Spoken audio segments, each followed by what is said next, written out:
Um grandíssimo salve a todos, muito bom dia, muito boa tarde, muito boa noite, como é que vocês estão? Vocês estão bem? Então, hoje eu gostaria de trazer uma discussão aqui para a mesa sobre um tema que me fascina muito.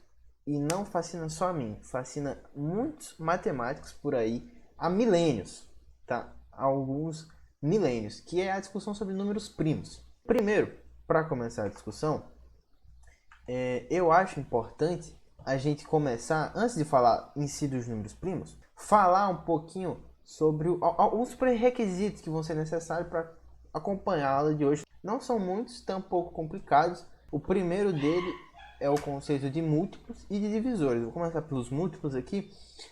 O múltiplo de um número qualquer é basicamente a tabuada desse número. Só que em vez de você parar no 10, normalmente quando a gente faz tabuada você para no 10, você continua infinito. Então, ele é qualquer número que pode ser expresso como uma multiplicação, onde um dos fatores é o número que você quer dar os múltiplos. Então, por exemplo, se eu quero todos os múltiplos de 2, são todos os números que podem ser escritos como 2 vezes alguma coisa. 2 vezes 0 é 0, né? Então 0 é múltiplo de qualquer número, porque qualquer coisa vezes 0 dá 0. 2 vezes 1 dá 2, o próprio 2 ele é um múltiplo. 2 vezes 2 vai dar 4. 2 vezes 3 vai dar 6. Vai dar 8, 2 vezes 4, 2 vezes 5, 10. 12, 14, 2 vezes 7, enfim. Você continua infinitamente. Esse conjunto aqui nunca vai acabar, né?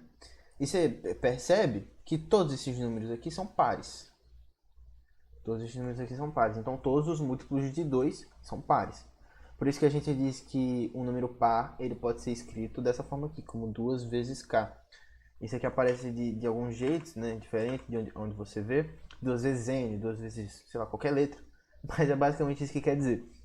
Um número par ele é um número que pode ser escrito como 2 vezes k, porque é um múltiplo de 2. Então, por exemplo, os múltiplos de 3. Ele é o 0, é o primeiro, porque 3 vezes 0. Depois, 3 vezes 1, 3. 3 vezes 2, 6. 3 vezes 3, 9. Aí, enfim, vai 12, 15. Tanana. Você consegue ver que você tem alguns múltiplos em comum, né? Do 3 e do 2. Por exemplo, o 6, o 12 aqui. Enfim, eventualmente você vai ter o 30, porque 30 é 3 vezes 10 e 2 vezes 15. E isso é um conceito que a gente vai trabalhar depois, que é o de mínimo múltiplo comum. O mínimo múltiplo comum entre eles aqui é o 6, né? Porque você tem 2 vezes 3 e 3 vezes 2. Acho que você já entendeu. Vou fazer por último aqui, sei lá, o 12. Os múltiplos do 12. Você tem o próprio 0. Você vai ter o 12, que é 12 vezes 1, 24. 2 vezes 3, 36. Enfim, continua. Os divisores, eles são os números que, se você pega, por exemplo, quais são os divisores do 15? São todos os números que você consegue dividir o 15 e o resultado não dá resto, não tem resto, não sobra nada, tem resto nulo. Então, por exemplo, os divisores, a gente representa assim, os divisores do 15, isso aqui é um conjunto, então a gente abre as chaves aqui para representar os elementos. Eles são quem? Quem que a gente pode dividir 15 que o resto vai ser nulo, que o resto vai ser zero? 1, que 1 dividido por 15. 15 dividido por 1 é o próprio 15. 2 não dá, né? Se você tentar dividir aqui, ó, 15 dividido por 2, você não vai conseguir sem deixar resto, né? Nos números naturais, você não vai conseguir. Porque aqui dá 7 e aqui vai dar 14, resta 1. Então, não funciona. Então você tem 1 ou 2, não. O 3, pô, o 3 né? Eu escrevi até aqui. O 3 ele é um múltiplo. O 5 também é um múltiplo. O 5 é um divisor, perdão. O 6 não é. O 7 também não. 8 muito menos. 9. Não. Você só vai ter o próximo divisor sendo o próprio 15. Tá? Você consegue até checar se você meio que pegou um divisor errado ali. Se você fazer esse com esse aqui, ó. Se você fazer esse com esse aqui vai dar 15. E esse com esse aqui vai dar 15 também. Como tem pouquinho divisor, é bem simples. Vamos pegar, por exemplo, os divisores do número 30. Aí você abre as chaves. Então vamos lá. O 1, evidentemente. O 2, que 30 dividido por 2 dá 15. O 3, que dá 10. 4, não. 4 não é. Porque 4 vezes 8, 4 vezes 7 já é 28. Então não tem como. Por 5 sim, né? Por 5 dá 6. Por 6, evidentemente. Por 7 não é. Por 8 também não. Por 9 não. Por 10, sim, é por 10. 11, 12, 13, aqui você vai ter o 15 e depois você vai ter o 30 direto, né? Você pode fazer aquele teste, 30 vezes 1 dá 30, 2 vezes 15, 30, 3 vezes 10, 30. Aqui 30, então beleza, esses são os divisores. Um outro tópicozinho que eu queria abordar antes da gente ir para os números primos em si, são algumas notações especiais que eu vou utilizar aqui durante a aula. Não tem nada demais nelas, mas elas podem não ser muito familiares a algumas pessoas e eu quero nivelar para que a aula de hoje seja bem, ó, possa fluir muito bem. Então vamos lá. A primeira anotação, o primeiro tópico que eu queria abordar dentro desse assunto é o tópico de conjuntos. Né? Eu falei mais cedo que isso aqui, os divisores são os conjuntos, mas o que é um conjunto? Né? Rapidamente, brevemente, não vou me alongar muito. Um conjunto, ele é um grupo de coisas, um grupo de qualquer coisa. Você tem qualquer coisa, você pode fazer um conjunto. Você tem, sei lá, o conjunto dos cachorros da sua casa, o conjunto dos seus familiares. E, por exemplo, o conjunto dos seus familiares, a sua mãe seria um elemento desse conjunto. Sua avó, sua tia, seu primo, seu filho, seriam todos elementos desse conjunto. Então, por exemplo, o conjunto das cores das bandeiras do Brasil. Vou escrever só por cores. A gente representa os elementos assim, ó, abre chave e aí escreve aqui, sei lá, azul, né? Verde, amarelo e azul, verde, amarelo e branco são as cores da bandeira do Brasil, né? Esses aqui são os elementos. Você separa por vírgula, você bota dentro das chaves, tudo certo. Como é que eu digo agora, como é que eu expresso que o azul ele faz parte das cores, ele faz parte do conjunto das cores do Brasil? Eu posso escrever assim, ó, azul pertence às cores, ao conjunto das cores. Esse símbolo aqui, ó, que parece um E, né, esse cara aqui, ele é um símbolo de pertencimento. Pertence, então azul pertence ao símbolo das cores, ao conjunto das cores. E o pertence, ele é só para elementos. Você quer dizer que um conjunto pertence a outro, você usa um sinal de contido. Que a gente não vai usar na aula hoje, mas só para clarificar, é assim, parece um Czinho meio alongado. Então, o pertence é para elementos, contido é para conjuntos que estão dentro de outros. E se eu querer dizer que, por exemplo, o rosa ele é uma cor que não está na bandeira do Brasil. Então, tá certo escrever isso aqui, ó, rosa pertence às cores do Brasil? Não, não tá. Se eu fizer um traço aqui, agora isso aqui significa que o rosa, não pertence ao conjunto. Então tá certo. Outra anotação é essa aqui, ó, esse tracinho, essa setinha. Essa setinha significa somente se. Como assim? Por exemplo, eu disse que todo par, né, ele é escrito como 2 vezes k. Então eu posso dizer que o x ele pertence, né? X pertence ao conjunto dos pares, eu vou chamar assim, ó. Vou escrever pares. X pertence ao conjunto dos pares somente se x for igual a 2 vezes k. Isso aqui estabelece uma relação de causa, de consequência. De tipo, x é par somente se x for 2 vezes k. X for igual a 2 vezes k. Então, tipo, você tem esse aqui, então, aquilo ali. X é par, então, x é igual a 2 vezes k. E você tem esse sinal duplo, essa setinha dupla, que significa se e somente se. Ou seja, ele afunila ainda mais e ele estabelece uma correlação, né? Então, tipo, o correto aqui seria escrever assim, ó. X é par, x pertence ao conjunto dos pares, se e somente se x for igual a 2 vezes k. Você nunca vai ter um 3 vezes k que é par. Né? Você nunca vai ter um... Você pode até ter alguns múltiplos de 3 que são par. Mas, por exemplo, o 6, ele não é ele é um múltiplo de 3, mas ele também é um múltiplo de 2. Então, um múltiplo puro de 3, que não seja 2, que não seja 4, não seja 6, não seja um número que pode ser reduzido até fatores 2, ele nunca vai ser par. Essa é a relação correta aqui de se escrever. X pertence aos pares se e somente se x for igual a 2 vezes k. Outra anotação importante é a de divisível. Por exemplo, se eu quero dizer que P vamos dar um exemplo numérico. Se eu quero dizer que 15 é divisível por 3, como é que eu escrevo isso aqui? Eu boto uma barra no meio do meu dos dois. 15 é divisível por 3. É assim que se lê. Mas essa tracinha aí pode ter dois significados. Se ele estiver no início de um conjunto, por exemplo, se eu tiver, sei lá, X, eu tenho algum conjunto C, Eu tenho escrito aqui os elementos de qualquer x pertencente aos naturais. Aí essa barrinha significa tal que. Eu poderia escrever, por exemplo, os conjuntos dos pares.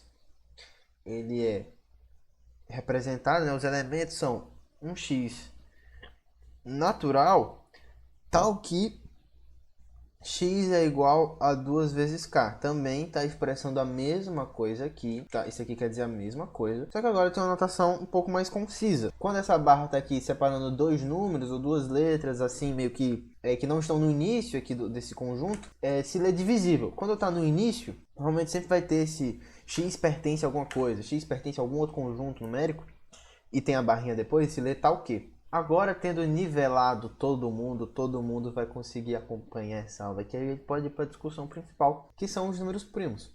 E começando pela definição, um número primo, ele é qualquer número maior que 1, diferente de 1, que só tem como divisores o 1 e o próprio número. Como assim? Vamos pegar, por exemplo, o número, sei lá, 6.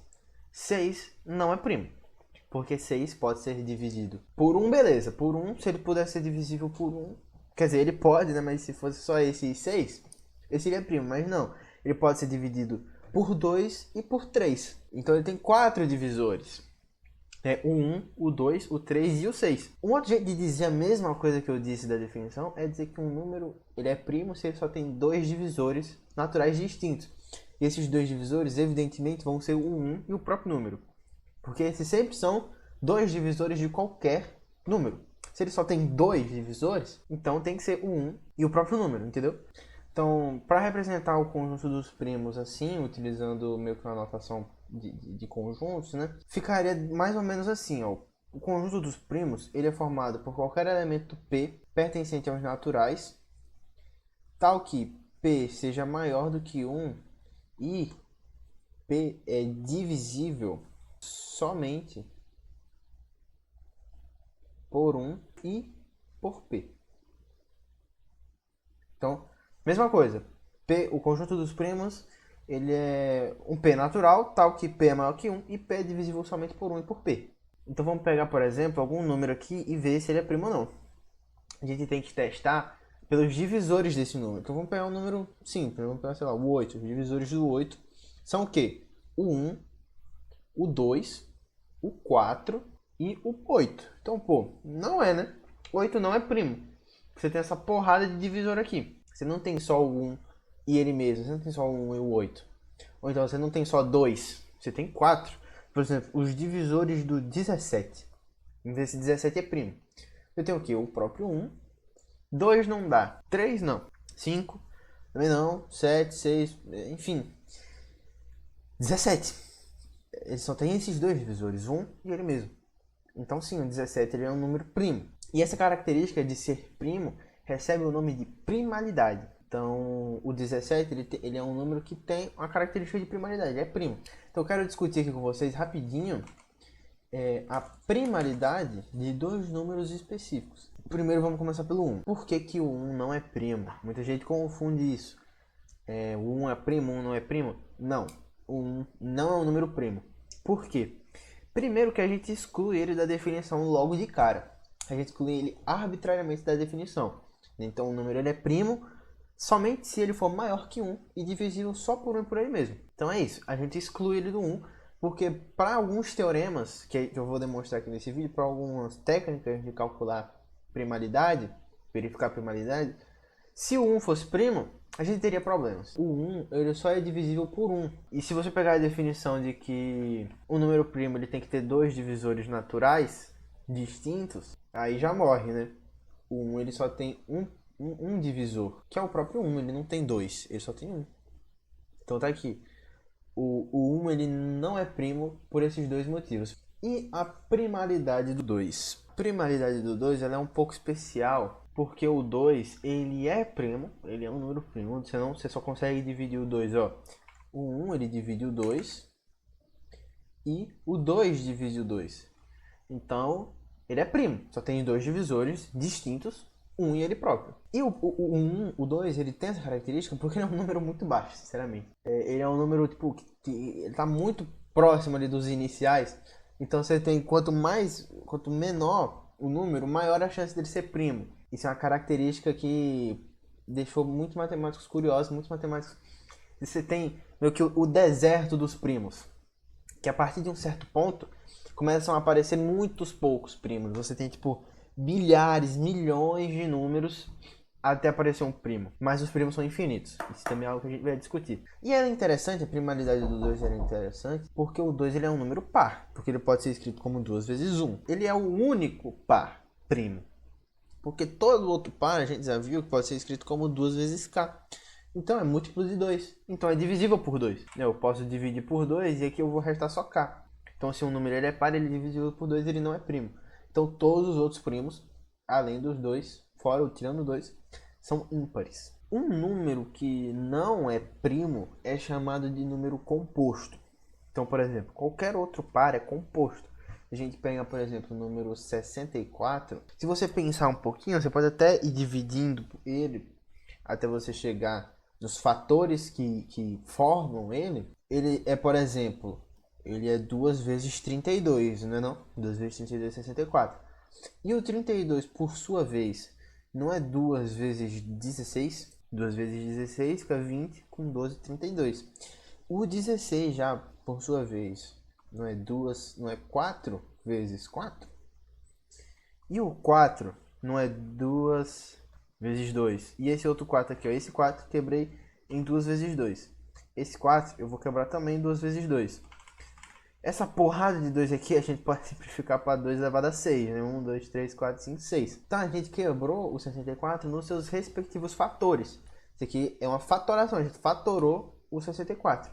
E, não por coincidência, o resultado deu somente fator primo. Né? O 2 ele é um fator primo. Ele é um número primo. Então, por exemplo, a gente pega outro número, 125. 125 ele não é primo, porque ele pode ser dividido por 5, por exemplo. Isso é bem óbvio de ver. Então, como ele não pode ser dividido, como ele não é primo, só resta a possibilidade dele ser composto. Se ele é composto, a gente pode sair dividindo ele até a gente ter os fatores que formam ele. Vamos lá, isso aqui é 5 vezes o quê, né?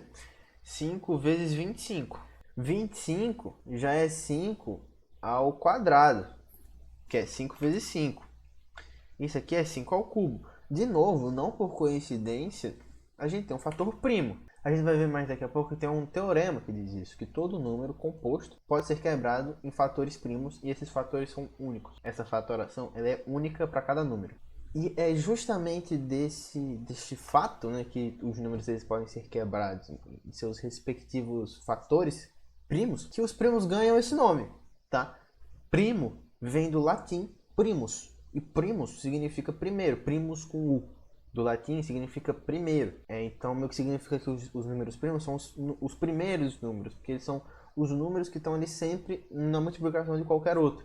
Você pode entender ele como os blocos de construção. Os gregos chamavam eles de átomos da aritmética, os átomos da matemática. Tanto que nas outras línguas, o número primo, essa palavra, esse termo número primo, tem mais esse significado, de que é o primeiro. Por exemplo, em inglês, é prime numbers.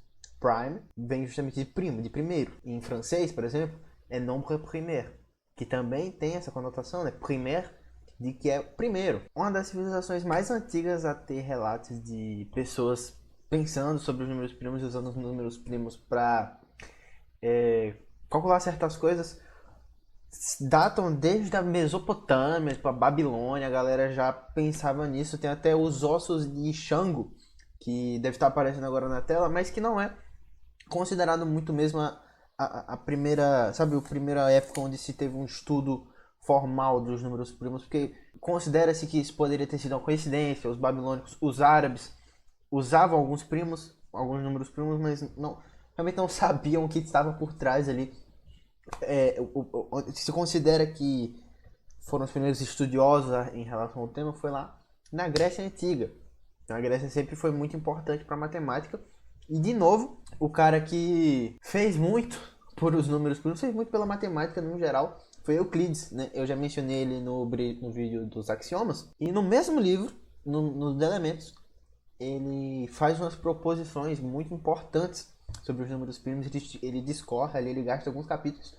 É o capítulo 7 e o 9, ele fala bastante sobre os primos e ele tem algumas proposições que a gente vai provar aqui, a gente vai tentar provar, não do jeito que Euclides fez, porque Euclides ele não, a notação que a gente usa hoje na matemática, isso aqui, essa notação, por incrível que pareça, isso é extremamente recente. E Euclides ele é um cara que viveu antes de Cristo, pô. Então, se você pegar para ler, inclusive os elementos, você acha de graça aí na internet. Eu recomendo quem se interessa pelo tema, nem que seja para ler alguma coisa ali ou outra, ler as noções comuns, ler essas proposições aqui que eu vou dar, que eu vou falar, para ver como o Euclides demonstra, porque é bem diferente mesmo.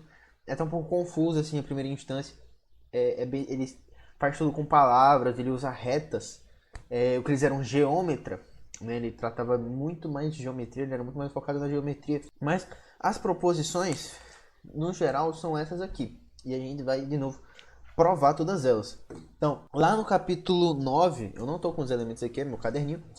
No livro 9, né, dos elementos, no capítulo 9, proposição 30, ele diz: caso os dois números multiplicados entre si façam algum, e algum primo meça o produzido entre eles, medirá também um dos do princípio. O que Euclides quer dizer com medir é dividir, tá? Medir porque, como eu falei, ele usava retas para demonstrar algumas coisas. Lá no texto, quando ele diz caso dois números multiplicados entre si façam alguns, ele não escreve como eu vou escrever daqui a pouco, A vezes B, por exemplo. Ele faz uma reta A, uma reta B e multiplica essas retas. É bem interessante, mas no geral é isso. Caso dois números multiplicados entre si façam algum, e algum primo meça, ou seja, divida o produzido entre os dois, medirá também um dos do princípio. Como é que a gente prova isso aqui? Então, escrevendo essa proposição de um jeito mais moderno, seria, por exemplo, se eu tenho o número C, e o C ele é resultado do produto A e B, e eu tenho o número P primo que divide C, a gente quer provar que P ou divide A ou P divide B. A gente quer provar esses dois. Como é que a gente consegue provar que isso aqui é verdade? E é até bem simples. Cara, pensa assim. A gente tem esse produto aqui, certo? Esse produto aqui, ó, em laranja, tem esse produto AB. E a gente tem esse cara aqui, ó, de roxo. Esse cara aqui de roxo. Esse cara aqui, ele é primo, beleza? P é primo. E a gente disse que P divide o produto entre os dois. P divide o C, né? P divide esse cara aqui, ó. Beleza. Se o C é primo, né? A definição é que ele só tem um e ele mesmo como divisor. Se ele só tem um e ele mesmo como divisor, o primo ele é um número uno, ele é um número unificado, ele é um número que não pode ser quebrado em fatores. Você não vai conseguir escrever ele como uma multiplicação entre dois outros caras que não envolvam ele e o 1. Então, por exemplo, se a gente pegar o número 17, ele é primo, a gente só pode escrever ele como 17 vezes 1. Envolve tanto o 17 quanto o 1. Então isso aqui é o mesmo que dizer que 17 é igual a 17, que não deixa de estar errado, mas não muda muita coisa. Você não consegue quebrar o 17, ele é uma coisa só. É até um tema um pouco filosófico você pensar e fica a reflexão para você fazer. Cara, isso aqui é uma coisa só. Então, se você não consegue quebrar ele e ele divide o C, não tem como ele estar... meio que não tem como ter um fator dele no A e no B ao mesmo tempo. Não tem como, porque ele não tem fatores, ele é só um fator. Então, ou esse fator é o próprio A, ou esse fator é o próprio B. Por exemplo, se eu pegar o número 5, se eu digo que 5 divide 2 vezes 20, é verdade, 2 vezes 20 é 40, né? 2 vezes 20 é 40 e 5 divide 40. 40 dividido por 5 é 8. Então, beleza. A primeira parte tá verdadeira, né? C é A e B, no caso C aqui seria 40, e o número primo que eu escolhi 5 divide o produto entre esses dois. O 5 ele é primo, você não consegue quebrar ele. Então, ou ele tem que estar no 2, que ele claramente não tá, ou ele tem que estar no 5, ou ele tem que estar no 20. E ele tá no 20, porque 20 é 5 vezes 4. Então, ele tá 100% dele no 20, nesse outro elemento ali. O único fator que compõe o 5 é o próprio 5. E esse fator tem que estar ou em um ou no outro. Nesse caso aqui ele está no 20. Então, basicamente é isso, está demonstrado. A gente pode pegar, por exemplo, um número que não é primo. Então vamos pegar o número 10. O número 10, ele divide 4 vezes 20. 4 vezes 20 é 80. 80 dividido por 10 dá 8. Mas o 10, ele está tanto no 4 quanto no 20. Como assim o 10 está no 4? Sim, o 10 está no 4. Alguma parte do 10 está no 4, né? Porque o 10 ele é justamente 2 vezes 5. O 10 não é isso, ficou parecendo um S. Ele é 2 vezes 5.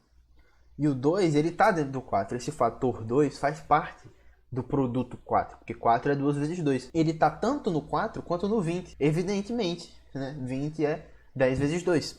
Então, é isso. Um número que ele é primo, ele ou vai dividir, ele necessariamente vai dividir pelo menos um dos fatores ali. A próxima proposição que o Euclides faz é a 31, logo em sequência. Ele diz que todo número composto é medido por algum primo. Ou seja, ele diz que todo número composto é medido por algum primo. A gente conseguiu dizer isso aqui meio que na proposição passada. Porque se a gente tem o C igual ao produto AB, C é composto.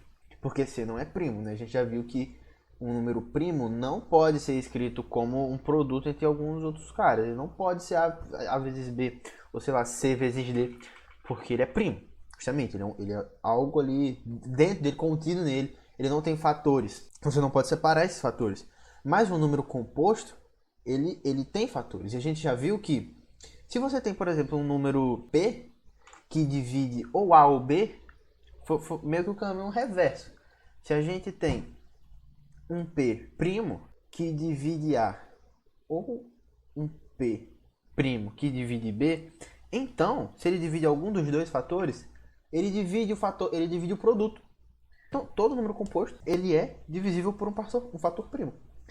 Basicamente isso que eu quis dizer na proposição 31.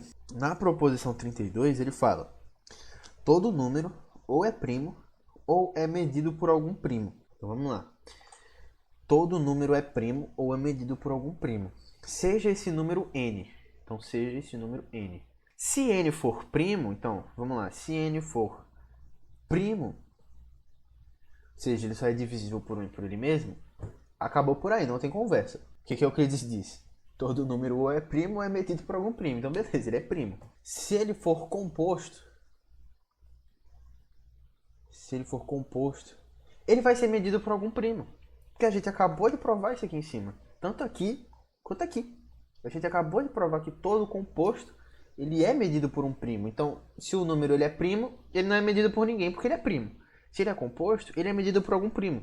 Foi o que a gente demonstrou nas outras duas preposições. E com o decorrer da história da matemática, surgiu um teorema que meio que junta essas ideias de Euclides numa frase, num teorema, que muita gente atribui ele a Euclides, mas na verdade Euclides ele disse essas proposições. Quem formulou o teorema mesmo foi um matemático muito importante chamado Gauss. Esqueci o primeiro nome dele agora, mas ele foi o Gauss. Inclusive ele fez uma forma, diz a história, né? Conta a anedota, que pediram pro Gauss, o professor pediu pro Gauss calcular a soma de todos os números de 1 até 100.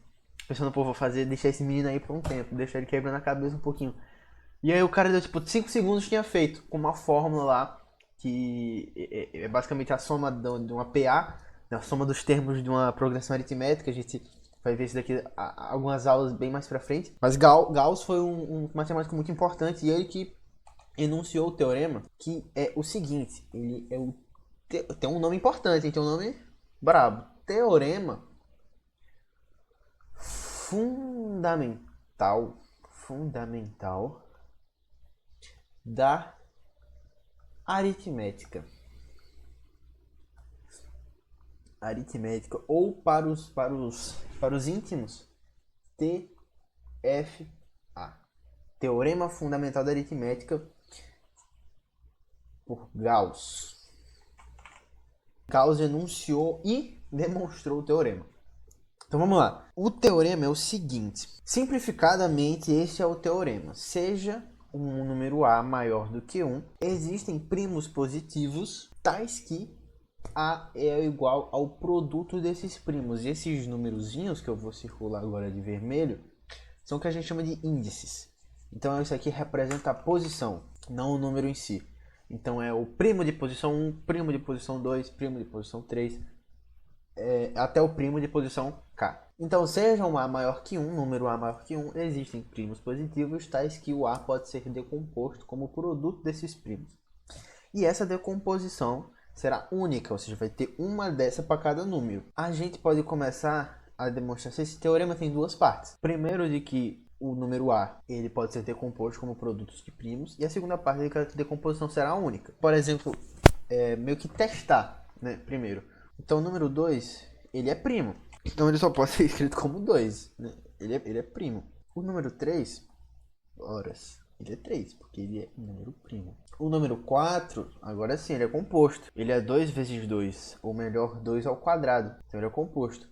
O 5 é primo, então não tem fatoração, não tem decomposição nenhuma. O 6, ele já é 3 vezes 2. E aí você pode fazer isso para qualquer número. Se você tiver muito tempo, muita coragem, você faz isso para o infinito e você demonstra o teorema aí sem nem ter que pensar muito. Mas eu não vou fazer isso aqui nesse vídeo. A gente vai demonstrar isso aqui de um jeito um pouquinho mais inteligente do que fazer todas essas decomposições até o infinito. Então suponha que essa propriedade vale para todo A, tal que A seja maior ou igual a 2 e menor ou igual a K. Então o A está entre o 2, mas ele pode ser 2, e ele está entre K, mas ele pode ser K. A gente quer provar essa propriedade dele poder ser fatorado para K mais 1. Por que para K mais 1? Porque você pode botar qualquer valor em K, e aí você vai aumentando. Se a gente provar para K mais 1, está provado para o infinito. Você pode sempre botando qualquer número no K, e o K mais 1 vai ser provado, porque o que a gente está generalizando. Então por isso K mais 1. Vamos lá, a demonstração ela é o seguinte. A gente pode pensar em K mais 1 como sendo primo. Se ele for primo, então não tem fatoração. A gente já viu, tem aquela fatoração trivial que você nem escreve nada, né? Fica K mais 1 vezes 1. Se K mais 1 for composto, então vai ter um primo que divide K mais 1, né? Eu vou botar entre parênteses para dizer que é tudo. Tem um primo, então, que divide K mais 1. Se tem um primo que divide K mais 1, K mais 1 dividido por P vai ser igual a alguma coisa aí. Vai ser igual, eu vou chamar de Q. Então, K mais 1 ele é igual a Q vezes P. A gente sabe que Q é primo. A gente sabe disso. Que P ele é primo. Foi uma das primeiras coisas que eu falei. E a gente tem P sendo multiplicado, um número primo, que já é um fator primo por si só, sendo multiplicado. Se Q for primo também, se o resultado quociente, por isso que eu chamei de Q, for primo, já matou por aí, já está fatorado. Mas ele pode também ser composto. Então, se ele for composto, eu vou inventar um D primo, esse número é primo, que divide Q. E ele divide Q, então ele cai nessa mesma condição. Você vai fazendo isso infinito. Então, se você tem o Q, o resultado da divisão sendo composto, você pode ir simplificando, dividindo por primos, até você chegar num número primo. Até você chegar num número que não pode ser fatorado. Por isso que é uma evolução bem natural das proposições de Euclides, né? Euclides disse isso aqui quase. Só que ele não enunciou dessa forma, parada meio diferente, um pouco mais elaborada, porque esse aqui é muito mais novo do que Euclides, né? Gauss foi matemático de alguns séculos passados, diferente de Euclides, que foi há milênios. É isso, se você tem o P, ele de cara já é primo. O Q, se ele for primo, acabou a conversa. Se ele for composto, você divide por um primo. E você vai dividindo por um primo, por primos, até não ter mais como. Entendeu? Aquela demonstração que eu acabei de fazer foi a demonstração da primeira parte do teorema. Ou seja, a demonstração de que aquilo ali existe, de que aquilo ali é válido. A segunda parte ainda falta a gente provar, que é que essa decomposição, essa fatoração, seja lá como você quiser chamar, é única. Então vamos primeiro supor que ela não seja única. Eu vou inventar aqui um número n, e esse n ele é o produto de vários primos. Então primo de índice 1, primo de índice 2, primo de índice 3, P4, até o PR. Então se ela não é única, eu vou dizer que o n ele também pode ser escrito como chamar de Q. Q1 vezes Q2 vezes Q3 vezes Q4 até o Q de índice R. Lembrando que Q também é primo. Se o P1 é um dos fatores, vamos pegar o P1 aqui, ó. Se esse P1 é um dos meus fatores, eu posso dividir por P1 e dividir por P1 aqui e dividir por P1 aqui também. Se ele é um dos fatores, ele é um divisor. Esse número aqui que sobrou, então N sobre P1, ele é P2 vezes P3 vezes P4 vezes PR. E esse número aqui é natural, porque o P1 era um fator do N, e agora eu dividi por um desses fatores, então continua sendo natural, continua sendo um número que faz sentido para a nossa conversa. Eu deveria poder fazer a mesma coisa do outro lado, porque fazer a mesma coisa nessa outra fatoração aqui, porque é o mesmo número, é o mesmo N, né? Então, Q2, Q3, Q4, QR. E aqui eu dividiria também por P1. Ora, para isso aqui continuar sendo verdade, para esse meu primeiro caso aqui, ó, continuar sendo uma verdade, que é uma verdade, porque esse número aqui é natural, então esse número aqui tá tudo certo, é um divisor. Para N continuar sendo divisível por P1, eu tenho que ter aqui no meio algum P1 que eu possa simplificar. Tem que ter alguém aqui, seja lá quem for, Q3, QR, Q1000, tem que ter alguém aqui que eu possa simplificar. E por motivos simplesmente de facilitar, eu vou dizer que é o Q1. O Q1 corta com o P1. Então, se o Q1 corta com o P1, Q1 é igual a P1.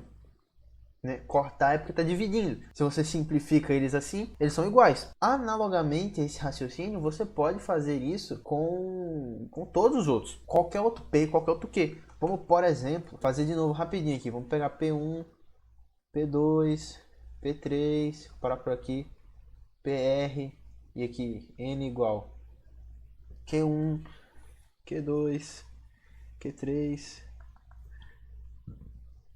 QR. Mas dessa vez eu quero dividir aqui, ó, por P3. Vou fazer para P2, porque eu fiz para P1, quero dividir por P3, por P2.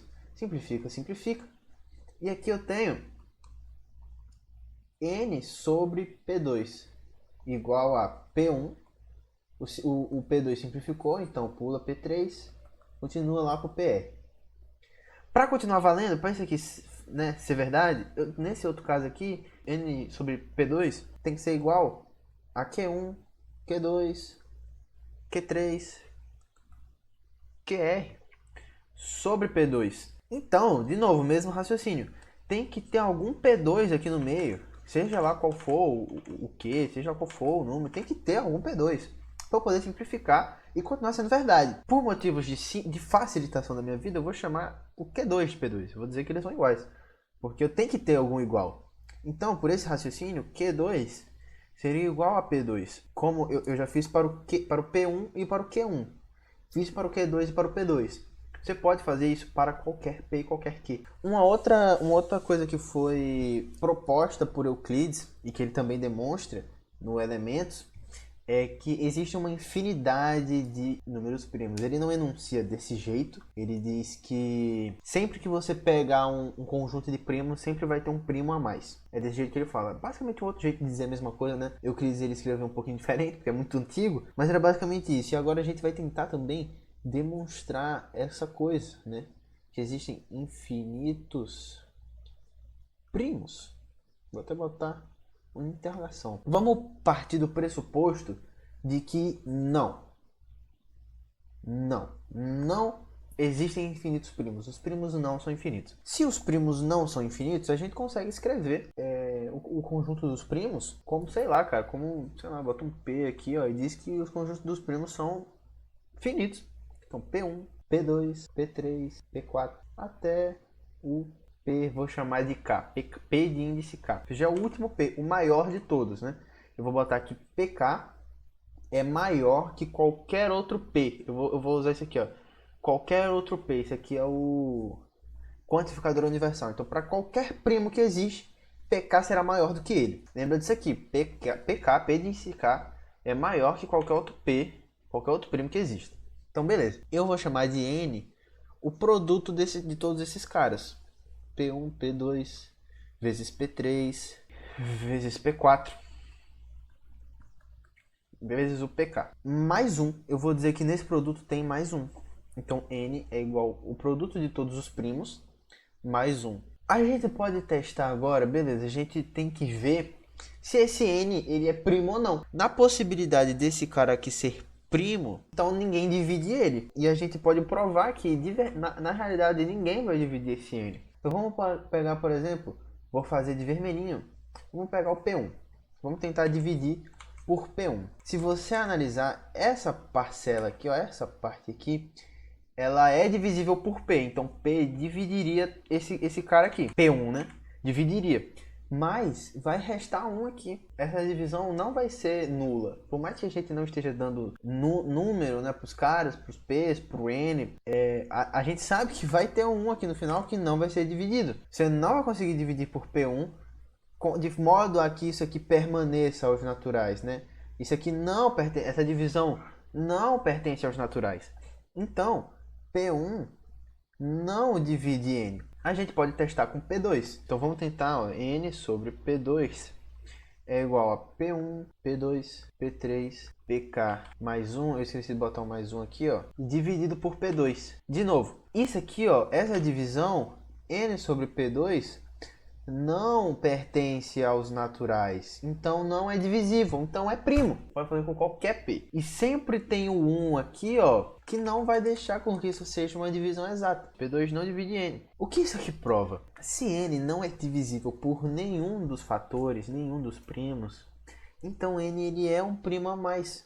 E a gente supôs que esse aqui era o conjunto de todos os primos. A gente disse que isso aqui tinha todos os primos, mas a gente acabou de achar um novo primo, N, que você não divide ele por ninguém. Então aqui a gente teria que adicionar o elemento N. Adicionando o elemento N, a gente quebra a hipótese de que não existem infinitos primos, porque agora você tem um N, então adiciona esse N aqui, ó, adiciona o N no produto. De novo, você não vai conseguir dividir por nenhum outro número, nenhum outro primo, porque sempre vai ter um 1 no final ali. Então, você sempre vai ficar adicionando mais elementos ao conjunto dos primos. Então, o conjunto dos primos ele é infinito. Agora a gente vai aprender um mecanismozinho bem até divertido para filtrar números primos ali, tirar quem não é primo, quem é composto, deixar só quem é primo, numa determinada sequência de números. Então eu escrevi do 1 ao 58. Eu espero não ter comido nenhum número aí ou pulado algum. E esse processo, ele foi inventado por Eratóstenes, um grego, tanto que leva o nome dele, é o crivo de Eratóstenes. Mais um argumento para dizer que os gregos se importavam muito com os números primos, né? O cara se dedicou a fazer meio que um processo aqui. A gente consegue facilmente ver quem é primo e quem não é. O processo é o seguinte: você ir de 1 em 1, ver os números que são produtos dele e ir eliminando. Por exemplo, o 1 a gente já elimina, porque o 1 ele tá fora da definição, ele não é primo. O 2 ele é primo, então a gente circula ele, ó, e deixa ele aqui, quietinho. Agora a gente vai eliminar todos os múltiplos de 2. Todos os múltiplos deles vão ser compostos, obviamente. Então a gente, ó, tira o 4, que é múltiplo de 2, tira o 6, que é múltiplo de 2, o 8, o 10, você vai tirando. 12, 14, 16, 18, 20, tirei todos os múltiplos do 2, né? Agora vamos pro próximo. O próximo é o 3. O 3 ele é primo. Então tira todos os múltiplos dele. Todos os múltiplos que não foram tirados, né? Alguns já foram. O 6 já foi tirado, então tira ele de novo. O 9, o 12, ó, já foi. O 15, tira. O 21, ó, 7 vezes 3. Então vamos pro próximo. O próximo seria o 4, mas o 4 já foi cortado, porque ele é composto. Então a gente vai pro 5. O 5 é primo. Tira todos os múltiplos dele que ainda não saíram. O próximo seria o 6, mas ele é composto. Então a gente vai pro 7. O 7 é primo. O 8 não tem, o 9 não, o 10 não, 11. Múltiplos de 11. 21. 22 já foi, né? Perdão, 22. 33. Cadê o 44? Já foi. 55 também já foi. O próximo seria o 13. E o 13, os múltiplos dele são 26. Eu já excluí. 39 já foi embora. 42 também já. 17. Já não tem mais múltiplo. Se o 13 já não teve mais múltiplo, nenhum dos outros tem. Então, ó, 17, sobrou o 19, o 23, que é primo, 29, 31, 37, 41, 43, 47, 51, 53, 57. Todos eles primos, nenhum deles tem divisor. Então é isso. Essa foi a aula. Espero que tenha dado aí para entender, para pegar o que eu quis passar. Falamos de várias coisas, né? Demonstramos alguns teoremas, falamos das proposições de Euclides, teorema fundamental da aritmética, o número fatoração de primos, uma aula bem completa sobre os números primos, tá? Muito obrigado e é isso aí.